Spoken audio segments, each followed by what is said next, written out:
So, ladies and gentlemen, warmly welcome to you all to this BSCC seminar, or roundtable rather.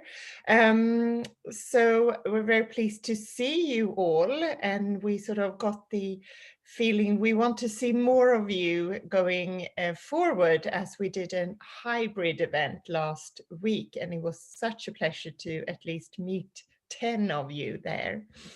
So this year so far, we have seen a very interesting development of the world, and not the least very challenging for many of us. And we as a chamber, we have focused on defense and security and technology transformations, update on the EU exit, of course, and the new normal for business. We tried to look at how to restart the economy, and also now last week we looked at leadership and diplomacy in crisis, which we could all use in these challenging times, I think. And we rounded the week off by looking at a countdown to the EU exit together with the Swedish Chamber of Commerce. Welcome, Peter Sundberg. And the EU exit as the end game with our members here in Stockholm, with the solid aim of supporting you, our members. So if you have any ideas of events that you would like us to do, please don't hesitate to contact us with that. And do keep an eye on our social media and our website, where we also share presentations and recordings of events that we have done. And we would like this seminar to be as interactive as possible. So please do write your questions during the presentation in the Q&A at the bottom of your screen, and then we will let everyone who would like to ask questions come in later on. And we, as I said initially, we would like this to be more of a roundtable discussion, which means that we will be recording the first part of this webinar or this seminar, namely the presentation that our guest of honor will be holding. And that is what we will be sharing later on. And do please keep yourself on mute during the presentation until we give you the word to speak, and we will operate under Chatham House rules. So do please share and ask your questions if you like. And if you have personal questions, we will be happy to introduce you to our guest of honor after this presentation. If you have any tech issues, do contact Emil Kjellqvist. So, as we all know, we are living in a fast-changing world, and what we hear from our members is that you are looking for clarity going forward, and in all possible areas. So what we are going to speak on today is, of course, also related to change and transformation, more in our private lives.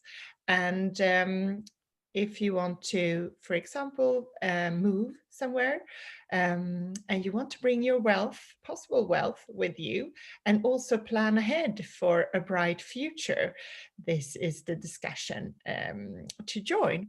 So with those words, I'm extremely happy to introduce to you all our guest of honor and speaker, Jan Wiberg, who's area manager for Sweden for Quilter International. And Jan has a solid background from private banking from different organizations. And I will, with those words, hand over to you, because we're going to speak about repatriation, what you need to think about when it comes to your savings. Jan, thank you so much for joining us today, and the floor is yours. Thank you, Christina. I'm very pleased to be here. Nice to talk to you all. And so, as Christina said, my background is mainly from private banking side. I've been operating both in Singapore, Luxembourg, and Switzerland, and Sweden, Skåne, of course. And I'm been part of Quilter International for soon 2 years. And I will start a little bit this presentation about short presentation about Quilter, because I'm not sure about that everybody know who Quilter are. And then I will come into a little bit more about how can you manage your wealth in Sweden, what do you do with you if you move abroad, and also when you come back to Sweden. So if you have any question, please just interrupt, that's fine. So I can take the next slide, please. So Quilter International, I think we are more well known as Old Mutual International. The previous that is Skandia. We were well known in Sweden since we bought Skandia in the mid 2000. And a few years ago, the South African part of our company decided to leave us. Well, I don't know whose decision it was, to be honest, but we separated at least. And in the same time, we got listed on the stock exchange. And we also had to change name. And then we decided to go for Quilter. We have been around for 35 years and operating in 40 countries around the world. So next, please. So we're listed in London and Johannesburg. And in London, we are in the top 250. We have around 109 billion pounds under asset under management. The product we're selling in Sweden this day and in Europe is monitored from Ireland, from the Central Bank of Ireland, which makes it different because previously it was Isle of Man. But since we have Ireland, we are not so affected about Brexit, and we are still a part of the EU. Next, please.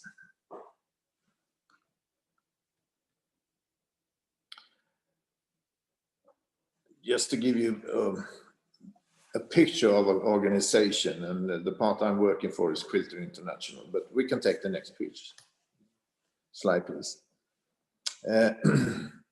This is where we operate from Europe, where we have solutions. We operate in other countries, but this is where we have specific products for these countries, but we can take the next one. And next again, thanks. I start to talk about K policies because that is quite common in Sweden, and it's a great way, together with other solutions, to wrap your wealth. There are many reasons for using a K policy. One is, of course, you don't have to pay capital gain. You have this yield tax, and this year it's around 0.375% of the total value, to compare with 30% of any gain. You often have an open architecture, which means you can invest in most kind of assets, from of course the big stock exchanges, but also to private equity, some non-listed shares, bonds, etc.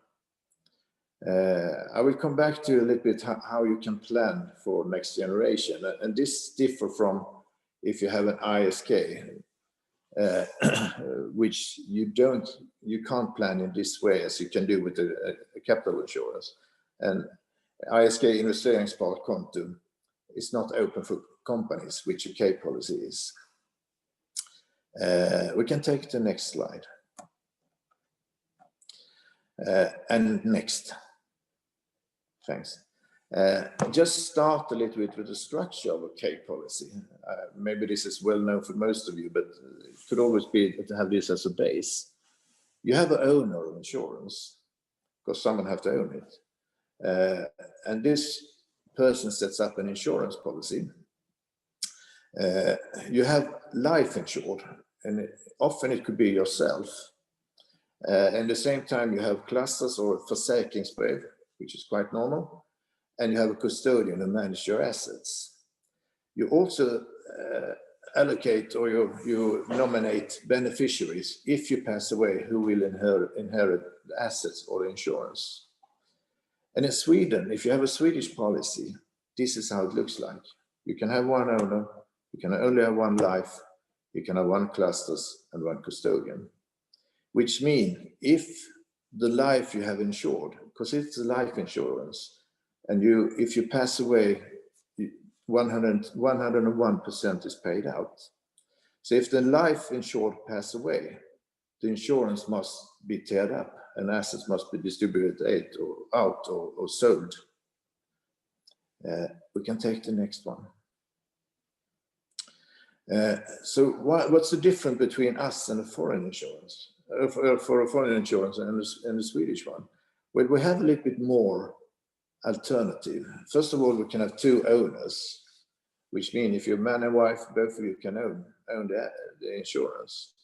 We can have up to 20 life insured, and this goes for most of the foreign insurance companies who are operating in Sweden.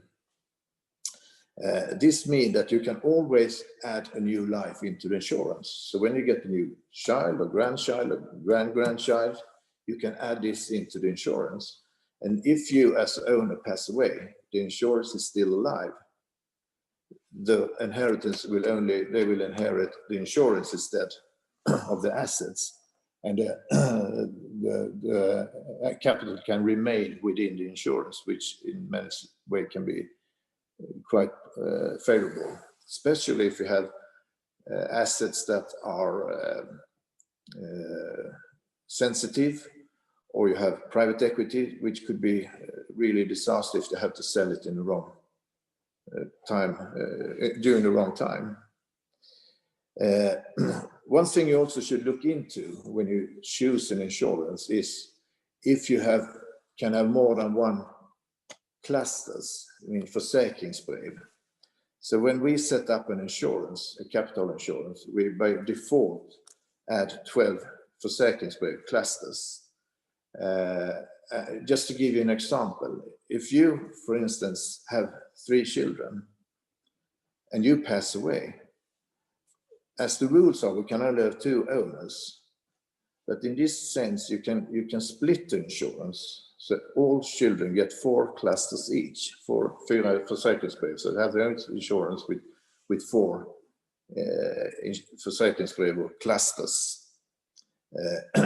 In that way, the insurance can live on, and you can keep the same kind of investments that you used to have. If you would like to prepare for more generation, you can add up to 999 clusters.